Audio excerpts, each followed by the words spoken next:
తన చుట్టూ ఉండేటువంటి ఒక బంధుమిత్రులకు మాఫియాకు ఈరోజు మొత్తం 100 కోట్ల విలువ చేస్తున్నటువంటి ఒక అడ్వర్టైజ్మెంట్ ఇండస్ట్రీని అంతా కూడా ఇవాళ కబ్జా చేసే విధంగా ఒక దొంగ జీవోని ఇవాళ జీవో 84 అని చెప్పని ఒక దొంగ జీవోను, ఈ జీవో ద్వారా దాదాపు 1,00,000 కుటుంబాల యొక్క జీవన ఉపాధిని సాడిస్ట్ మనస్తత్వంతో రేవంత్ రెడ్డి గారి ప్రభుత్వం విచ్ఛిన్నం చేస్తున్నటువంటి ఒక పరిస్థితి.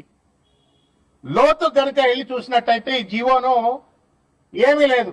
వీళ్ళంతా కూడా దాదాపు 350 నుండి 400 ఏజెన్సీస్ ఇవి.